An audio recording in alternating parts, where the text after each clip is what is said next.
B-Man, this reminds me of your rig, man. Dude, I've got like 4 or 5 of them.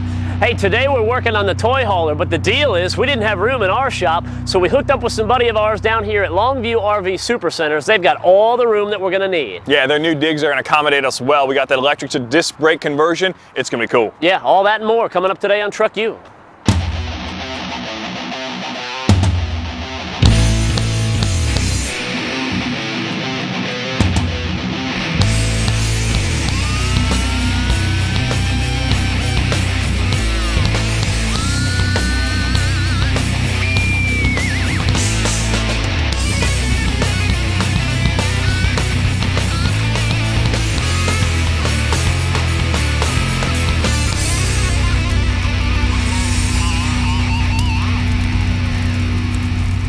I can't believe we haven't upgraded these brakes sooner, man. Well, it had to happen eventually, man, no doubt. Hey, welcome to TruckU. I'm Matt Steele. I'm Bruno Massel. This is absolutely beautiful out here. Huge bay, all these high-dollar RVs laying around. Dude, we got to talk to somebody about this. We got to make something happen. Man, I'm loving these digs. Maybe when they close down tonight, we can sneak in and take one of these $500,000 motorhomes for a ride. Then, of course, we could always just, talk to somebody and ask them. I don't know. Bruno's got one way of doing it. I've got another. All right. Task at hand. All kidding aside, the first thing we got to do is get this all apart. Since we're going from the electric brake to the disc brake assembly, which is going to be better for a lot of different reasons, which we'll get into here in a little bit. Here, I'll get that pin. Thanks, dude. All right.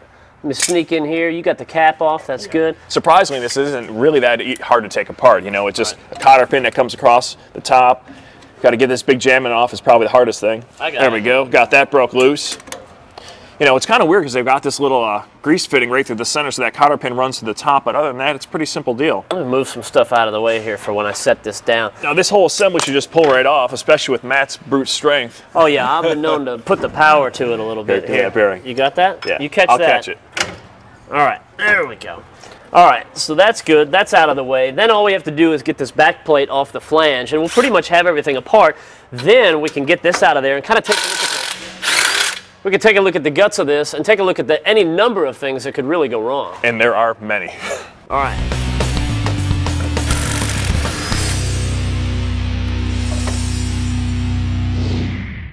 All right.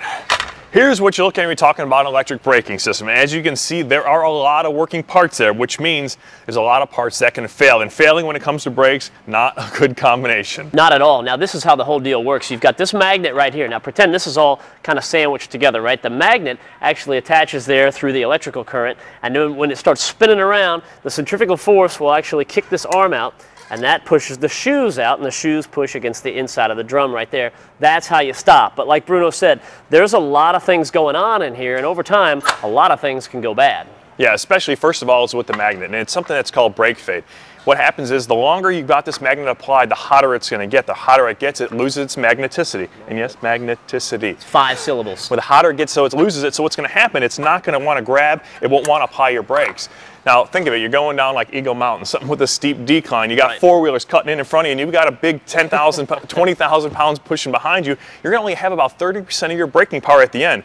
And at that point, what do? You bail off the side of the mountain. It's not worth it to go with a 1940s technology when you've got $40,000 rig behind you, plus whatever you're pulling behind it, the extra $500 or so you're going to save, put in your pocket, it's not worth the safety factor. That's a couple of brake jobs, man, really. Yeah. So if you just go with the disc brakes right off the bat, sure, you spend a couple extra $100, but you're going to save money in the long run, and it's going to be nice and easy, and you've got just not as many chances for failure, man. This is, like you said, it's old, antiquated technology. Now, the other thing that comes into play is the adjustment. Okay? When this brake pad wears out, it loses its ability to grab. So you've got to go ahead and hit this little expander here to adjust the brakes to compensate for the loss of brake pad material. Well, keep in mind, you've got 4 of these on a trailer like we've got here. Each one's got to be adjusted the same so they all apply at the same time.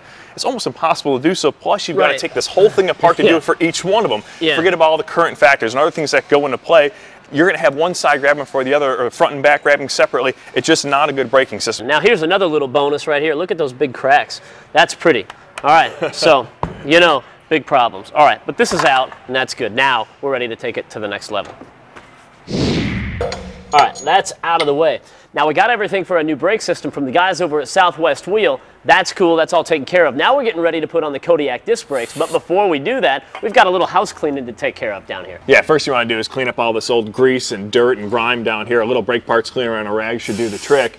Next thing you do is go ahead and put on our brake caliper mounting plates. Now it's nice because these are labeled outside, outside. It leaves it kind of idiot-proof, meaning the outside of the trailer. Slides on here, and the instructions call for it to be mounted about 9 o'clock, but because of this application, we're at 7, and that should pretty much do the trick. Okay, cool. We'll torque those down to about 25 pounds. We'll take care of that. We got to go to break right now, but when we come back, we can actually look at the Kodiak brakes and see how those things are going to work.